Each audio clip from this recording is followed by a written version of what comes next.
అమ్మవారి యొక్క నడక శనీశ్చర గ్రహాన్ని పోలి ఉంటుందిట. చాలా మంది శనీశ్వరుడు శనీశ్వరుడు అంటూ ఉంటారు. శనీశ్వరుడు అన్న మాట లేదు, ఎందుకంటే ఏ గ్రహానికి ఈశ్వరత్వం ఉండదు. ఈశ్వరత్వము అన్న మాటకు అర్థం ఏమిటంటే ఇది ఇలా ఎందుకు చేశావు అని అడగడానికి ఆధారం ఉండదు. ఆయన అనుగ్రహించాడా ఏమైనా చెయ్యగలడు.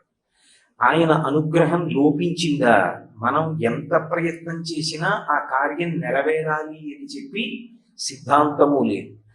కచ్చిదా శాస్తి దేవానాం ప్రసాదం పార్థివాత్మజ కచ్చిత్ పురుషకారంచ దైవంచ ప్రతిపంచతే అంటుంది సీతమ్మ.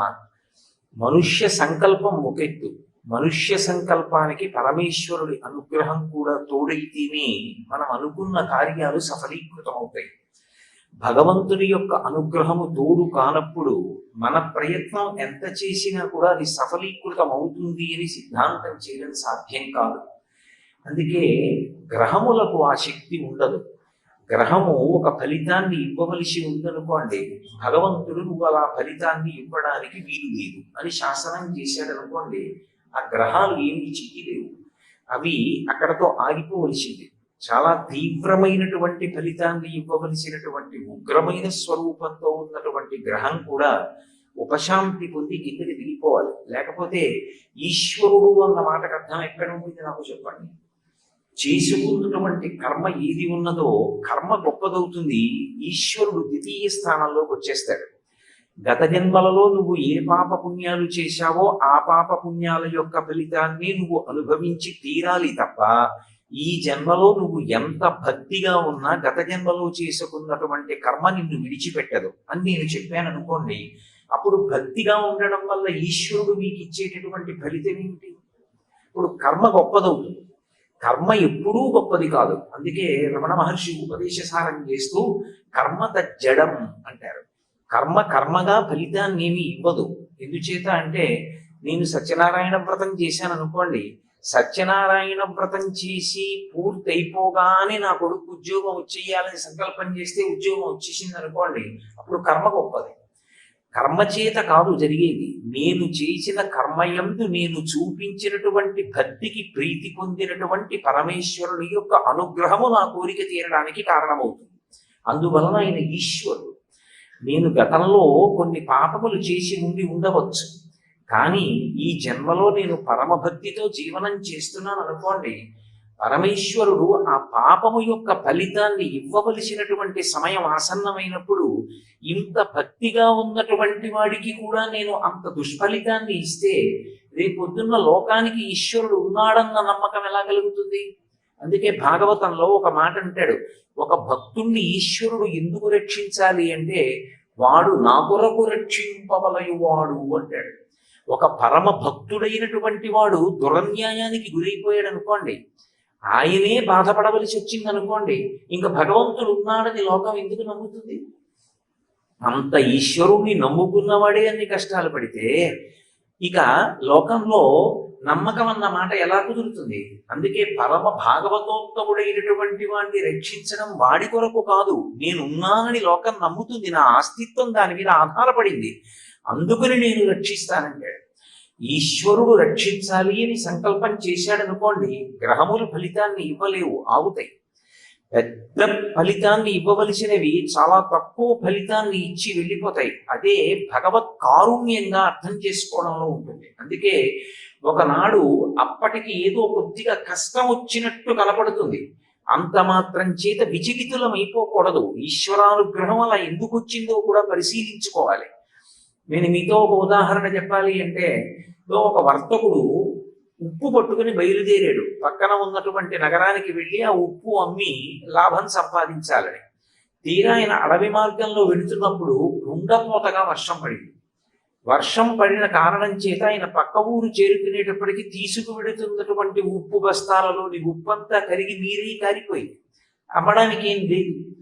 కాబట్టి అతను చాలా దిగాలు మొహం వేసుకుని, నేను భగవంతుణ్ణి ఇంత నమ్మాను, ఏం కలిసి వచ్చింది? వ్యాపారం చేసి ఉప్పు అమ్ముదామని బయలుదేరినటువంటి నాకు ఉప్పు కణిక మిగలకుండా చేశాడు, ఏమి ఈశ్వరుడు అని ఈశ్వరుడి మీద అపనమ్మకంతో తిరిగి వస్తున్నాడు. ఆ అరణ్యంలోనే ఉన్నటువంటి దారి దొంగలు అప్పట్లో ఈ తుపాకీలో వాడేటటువంటి గుళ్ళు లేవు, మందుగుండు సామాగ్రి వాడేవారు. ఇప్పటికీ తిరుపిట్రియాలలో క్షేత్రం ఉంది, అక్కడ తుపాకీలో మందుగుండు కూరి ఒకసారి కాలుస్తారు. అది రామచంద్ర ప్రభువు యొక్క దేవాలయం, అక్కడికి వెళితే ఇది దేవాలయ కైంకర్యం, ఒకసారి తుపాకీ కాల్చాలి. కానీ గుళ్ళు అందులో దట్టించారు, మందుగుండు సామాను దట్టిస్తారు. అలా అడవిలో ఉండేటటువంటి దారి దొంగలు తుపాకీలోకి మందుగుండు సామాగ్రిని దట్టించి పేల్చారు. వర్షం పడితే ఉప్పు కరిగిపోయింది, వర్షం పడితే మందుగుండు సామాగ్రి మాత్రం చెమ్మగిల్లిపోదు, అందుకని అది పేలలేదు. పేలకపోయేటప్పటికీ దొంగలకు భయం వేసింది.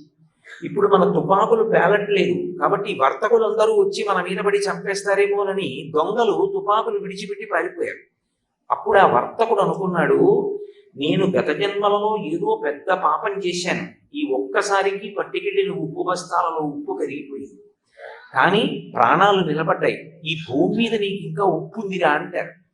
నాకు అమ్మవారు ఉప్పు మిగల్చింది, తినడానికి అన్నం మిగల్చింది, ఉప్పు అమ్మకానికి పట్టుకెళ్ళింది పోయింది, రావలసిన లాభం కొంత పోయింది, ధనరూపంగా పోయింది, కానీ ప్రాణములు దక్కే. ఇది కదా భగవతి కృప అంటే అనుకున్నాడు. అందుకే నమశివాభ్యాం అశుభాపహాభ్యాం, రావలసినటువంటి పెను ప్రమాదాన్ని తీసేసి దాని స్థానంలో చేసినటువంటి కర్మకి ఏదో ఒక ఫలితాన్ని ఇస్తే తప్ప కర్మ పోదు. అందుకని పాము కరవలసినటువంటి వాడిని చీమతో కరిపించి విడిచిపెడతాడు. ఒక్కొక్కసారి మనం చేసినటువంటి మహాపాపానికి ఇంత పాపం ఇంత ఫలితాన్ని అనుభవించవలసిన వాళ్ళం ఇంత తక్కువ ఫలితంతో మనం తప్పించుకున్నామన్న విషయం కూడా మనకి తెలియదు. భగవద్భక్తి మనుష్యుణ్ణి అలా కాపాడేస్తుంది. అందుకే ఈశ్వరత్వం ఎవరిది అంటే భగవంతుడి. పరబ్రహ్మమునకు ఈశ్వరత్వం ఉంటుంది, ఆయన గ్రహములను శాసించగలడు, గ్రహములకు ఈశ్వరత్వం లేదు. అందుకే శనీశ్వరుడు అన్న మాట లేదు, శనైశ్చరుడు అన్న మాట ఉంది. శనీశ్చరుడు అంటే శనైహి శనైహి చరహ, మిగిలిన గ్రహాలుగా ఆయన వేగంగా కదలడం, ఆయన చాలా మెల్లగా నడుస్తాడు. మెల్లగా నడుస్తాడు కాబట్టి మందుడు అని పేరు. మందగతి అంటే మెల్లగా నడవడం, మెల్లగా నడిచేటటువంటి లక్షణం ఉన్నవాడు కాబట్టి శనైశ్చర గ్రహం జాతకంలోకి ప్రవేశిస్తే చాలా మెల్లగా వెడతాడు. శనైశ్చర గ్రహానికి కారకత్వం ఉంది, ఆయన కొన్నిటి మీద అధికారి అయి ఉంటాడు. శనైశ్చర గ్రహం బాధ పెడుతుంది మనిషిని, అందుకే పాప జీవనానికి అలవాటు చేస్తుంది, ధర్మమునందు అనురక్తి తగ్గిస్తుంది, అధర్మమునందు లాలస పెంచుతుంది. ధర్మాన్ని వదిలేస్తేనే అధర్మాన్ని పట్టుకుంటే మనం సంతోషించచ్చని అధర్మం వైపుకి నడిచేటట్టుగా చేస్తుంది, దుఃఖాన్ని కలిగిస్తుంది, ఆయుర్దాయాన్ని శాసిస్తుంది, మృత్యువుని కూడా కల్పిస్తుంది. శనీశ్చర గ్రహం వీటి మీద కారకత్వంతో ఉంటుంది. కానీ శనీశ్వరుడు మహానుభావుడు, ఆయన గొప్ప అనుభవాల్ని కూడా ఇస్తాడు. జీవితంలో శనీశ్చర గ్రహం ప్రవేశిస్తే జాతకంలోకి గొప్ప అనుభవం వస్తుంది. ఆ అనుభవం వచ్చిన కారణం చేత ఆ పైన ఇక తప్పు చెయ్యకుండా జాగ్రత్త పడతాడు. అటువంటి శనీశ్చర గ్రహం మెల్లమెల్లగా నడుస్తుంది కాబట్టి మందుడు అంటారు. శనీశ్చర గ్రహం ఏలినాటి శని జాతకంలోకి వచ్చింది అనుకోండి, బాబోయ్ ఎన్ని బాధలు పడిపోతున్నానోనండి, ఏలినాటి శని ఇంకా అంతా ఇంకా బాధ కాదండి, తప్తమైపోతున్నానంటూ ఉంటారు కొంతమంది. అది ఆ గ్రహం యొక్క కారకత్వం, అది ఆయన దోషం కాదు. మనం గత జన్మలో చేసుకున్నటువంటి పాపములను శనీశ్చర గ్రహం ఆ విధమైనటువంటి దుఃఖ రూపంలో పోగొట్టేస్తూ ఉంటాడు. శనీశ్చర గ్రహం ఎలా మెల్లమెల్లగా నడుస్తుందో అమ్మవారి యొక్క నడక, నడక అంటే పాదములను ఆశ్రయించి కదు ఉంటుంది, పాదములు కదిలితే నడక. అమ్మవారి నడక శనీశ్చర గ్రహంలా ఉంటుంది. అంటే మందగమన, లలితా సహస్రనామ స్తోత్రంలో వ్యాస భగవానుడు అమ్మవారి నడకని మరాళి మందగమన అంటాడు. ఆవిడ అంత అందంగా నడుస్తుంది. అమ్మవారు నడిస్తే హంస నడిచినట్టు ఉంటుందంటారు, ఏనుగు నడిచినట్టు ఉంటుందంటారు. గజగమనము అని ఏనుగు యొక్క నడక అంత అందంగా ఉంటుంది అని పద్మినీ జాతి స్త్రీల యొక్క నడకని ఏనుగు యొక్క నడకతో పోలుస్తారు.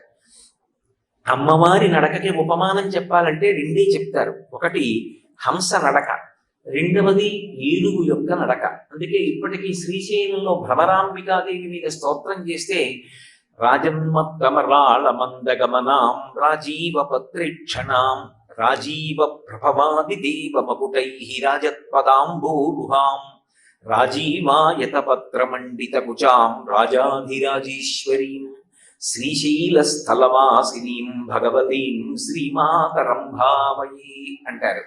ఆ తల్లి మెల్లమెల్లగా ఎందుకు నడుస్తుందంటే ఆవిడ అడుగు తీసి అడుగు వేస్తుంటే దిక్పాలురు దేవతలు అందరూ కూడా తమ కిరీటములు నేలకి తగిలేటట్టుగా ఉంచి నమస్కరిస్తుంటారు రెండు వైపులా నిలబడి. ఆ కిరీటములలో పొదగబడినటువంటి మణుల యొక్క కాంతుల చేత ఆమె పాదములకు నీరాజనములు ఇవ్వబడుతూ ఉంటాయి. ఆ చిలికెత్తెలు చెప్తారట సౌందర్యలహరిలో శంకరాచార్యులు వారు చెప్తారు, అమ్మాది ఇంద్రుడి కిరీటం చాలా వైభవోపేతమైన వజ్రములతో కూడి ఉంటుంది. ఆ కిరీటం నీ పాదానికి తగులుతుందేమోనమ్మా, ఆ పాదం సొక్కిపోతుంది, మెల్లమెల్లగా నడంటారట. అందుకని రాజన్ మత్తమరాళ మందగమనాం, ఒక మదగజం ఎలా నడుస్తుందో అలా నడుస్తుంది. ఒకానొకప్పుడు పరమశివుడు అమ్మవారి మీద ఒక శ్లోకం చెప్పవలసి వచ్చింది. శ్రీకాళహస్తి మహాత్మ్యము అని చెప్పి దూర్జికి రచన చేశాడు.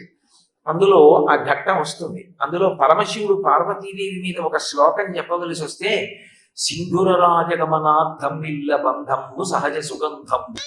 సింధుర రాజగమన అంటే ఏనుగుల యొక్క రాజైనటువంటి మదగజము యొక్క నడక ఎలా ఉంటుందో అటువంటి నడక కలిగిన తల్లి అని.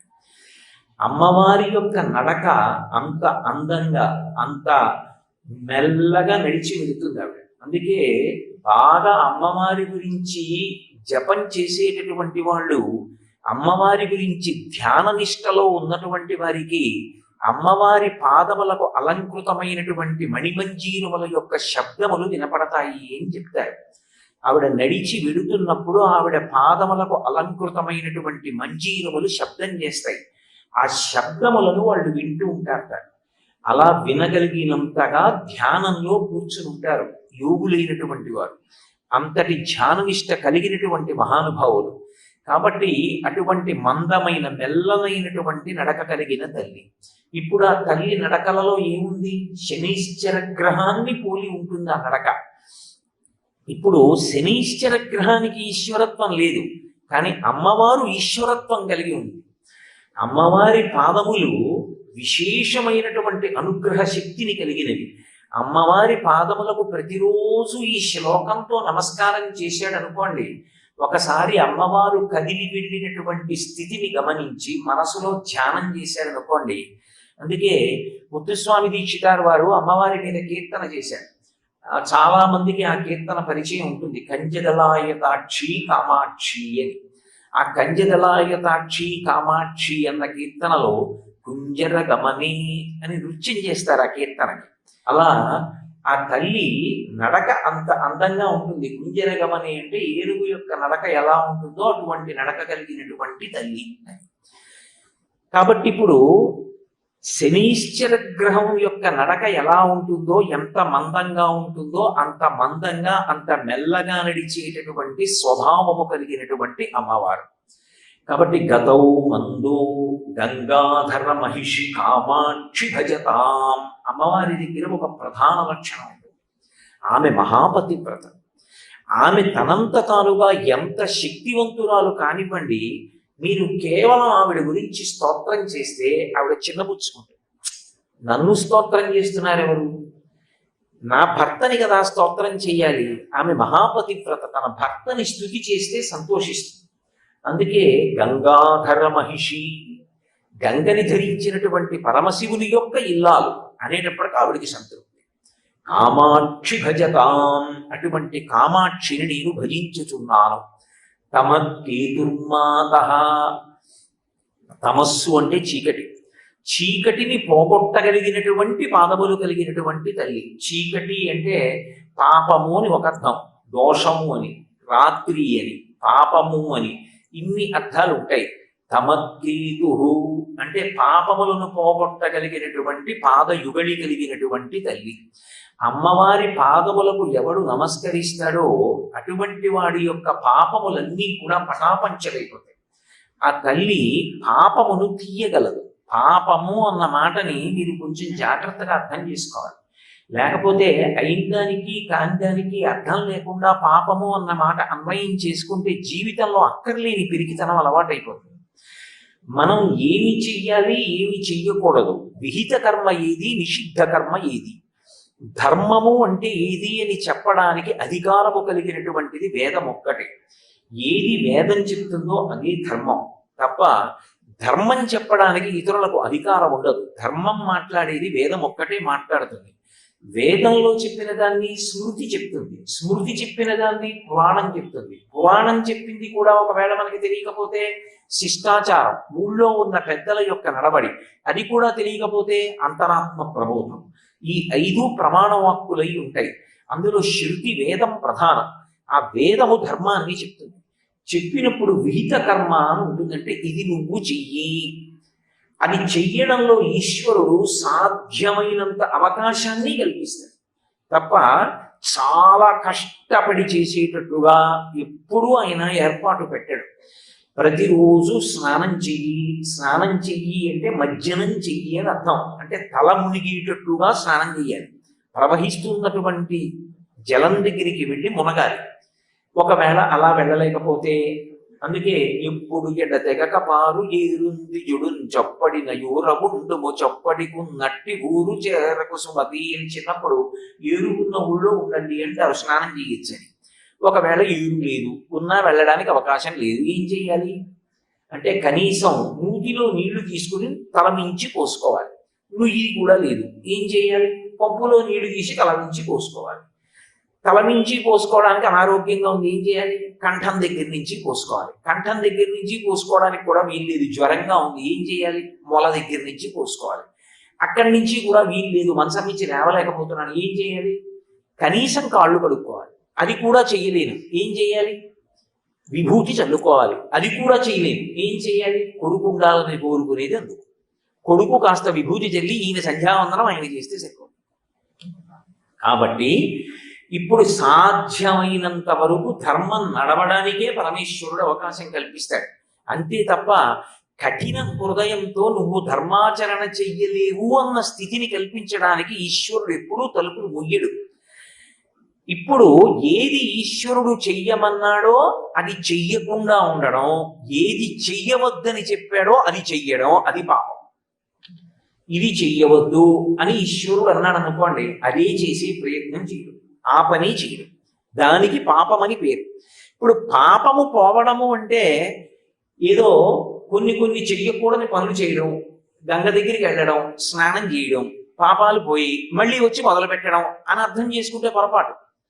పాపము పోవుట అన్న మాటకు అర్థం ఏమిటంటే ధర్మమునందు అనురక్తి కలుగుట అని చెప్పాలి. మనసు మారి దీనివల్ల నాకు వచ్చే ప్రయోజనం ఏమిట్రా?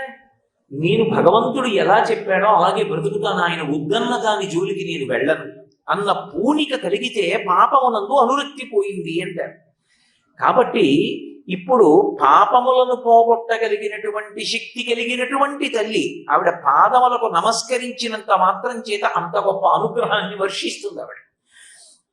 అటువంటి శక్తి కలిగినటువంటి తల్లి కనుక చీకటిని పోగొట్టగలిగిన పాదములు వాక్యంలో. ఆంతరమనందు తమహ అంటే రాహువు, రాహుగ్రహము అమ్మవారి పాదములను ఆశ్రయించి ఉన్నట్లే. ఎందుచేత అంటే రాహుగ్రహానికి కొంత కారకత్వం ఉంటుంది. రాహువు పాపమునందు అనురక్తి పెంచుతాడు. పాప జీవనం మీద విశేషమైనటువంటి అనురక్తి దేని వలన కలుగుతుంది అంటే రాహుగ్రహ సంచారం చేత. రాహుగ్రహం బాగా బలంగా ఉంటే పాపమునందు అనురక్తి కలుగుతుంది. పాపమునందు అనురక్తి కలిగి పాప జీవనానికి అలవాటు పడ్డాడు అనుకోండి, ఈశ్వరుడు వద్దన్న పని చేస్తున్నట్లేనా? మీరు ఒకటి బాగా జ్ఞాపకం పెట్టుకోండి, నేను ఇప్పుడు చెప్తున్న విషయాన్ని మీ మనసులో సువ్యవస్థితం చేసుకోండి. భగవంతుడికి మనం ఇచ్చిన పదార్థము చేత తృప్తి కలగదు. ఎందుచేత అంటారేమో, అసలు ఆ పదార్థం తేవడానికి మనం కాదు సృష్టికర్త. ఒక మారేడు దళాన్ని నేను సృష్టించలేను.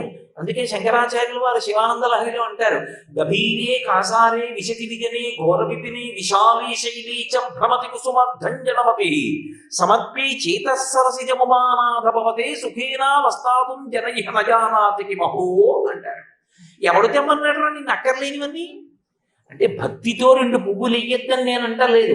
మార్నింగ్ వాక్ అని పేరు పెట్టుకుని బయలుదేరి జేబులో ప్లాస్టిక్ కవర్ పెట్టుకుని అవతల వాడు కష్టపడి వేసుకున్నటువంటి పూల మొక్క వాడి గోడ నుంచి మొగ్గ వేసి పువ్వు పూస్తే నువ్వు కోసుకొచ్చి ఎత్తుకొచ్చిన దొంగ పూలతో పూజ చేయమని ఈశ్వరుడు చెప్పాడా నిన్ను? అందుకే ఉదయం నువ్వు నడక్కి బయలుదేరేది. వాడు కష్టపడి వేసుకున్న మొక్క వాడి పువ్వు వాడు అనుభవించకూడదు, నువ్వు ఎత్తుకొస్తావనే. అదే భక్తి అంటే. నువ్వు ఏం తెచ్చావు కాదు, ఎలా తెచ్చావు ఈశ్వరుడికి కావాలి. నువ్వు ఎలా తెచ్చావు చెప్పు. అందుకే శంకరులు అంటారు, మా కురు ఎప్పుడూ కూడా మూఢజహీహి ధనాగమ తృష్ణ కురు సద్బుద్ధిం మనసి వితృష్ణ ఎల్లభసే నిజ కర్మోపాత్తం వితంతేన వినోదయ చిత్తం. నీకు ధార్మికంగా ఏమొచ్చిందో దానితో సంతోషంగా ఉండడం నేర్చుకో. సంతోషము డబ్బుతో లేదు, డబ్బు జీవితంలో ఒక భాగం అంతే, డబ్బే జీవితం మాత్రం కాదు. కానీ సంతోషంగా ఉండడానికి ఇంకా ఎన్నో కారణాలు ఉంటాయి జీవితంలో. సంతోషంగా ఉండడం అన్నది నీ అంత నువ్వుగా నేర్చుకో. ఈశ్వరుడు ఇచ్చిన దానితో తృప్తిగా ఉండడం అలవాటు చేసుకో. అలవాటు లేకుండా ఈశ్వరుడు వద్దన్న మార్గంలో బయలుదేరి ఆయన చెయ్యవద్దన్న పనులు చేసి ఆయన చెప్పని పనులన్నీ చేసి తీసుకొచ్చినటువంటి ద్రవ్యము చేత చేసినటువంటి పూజ ఈశ్వరుడికి సుకారము అంగీకారయోగ్యము కాదు. నువ్వు భక్తితో ఆయన చెప్పినట్టు బ్రతకడమే ధార్మికమైన జీవనము అని పేరు. ఆయన ఎలా చెప్పాడో అలా బ్రతుకుతున్నాడు, ఆయనే ధర్మాత్ముడు. ఈశ్వరుడు ఉన్నాడు, అందుకుని నమ్మి ఆయన చెప్పినట్టు బ్రతుకుతాడు, వాడే ఈశ్వరుడికి ప్రీతిపాత్రుడు. నా పెద్ద కొడుకు నాకు ప్రీతిపాత్రుడైనట్టు లౌకికమైన ఉపమానంలో.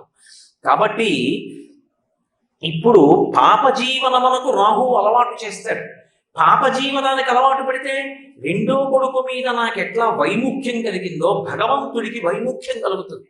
వీడు నేను వద్దన్న పనులు చేస్తున్నాడు, ఇప్పుడు దాని చేత దూరం అయిపోయాడు అనుకోండి భగవంతుడికి, అసలు ఏ రక్షణ కావాలో ఆ రక్షణకి దూరం అయిపోతాడు. ఆ రక్షణ ఎంతో అవసరం. ఈశ్వరుడు రక్షించినదేదో అది రక్షణ.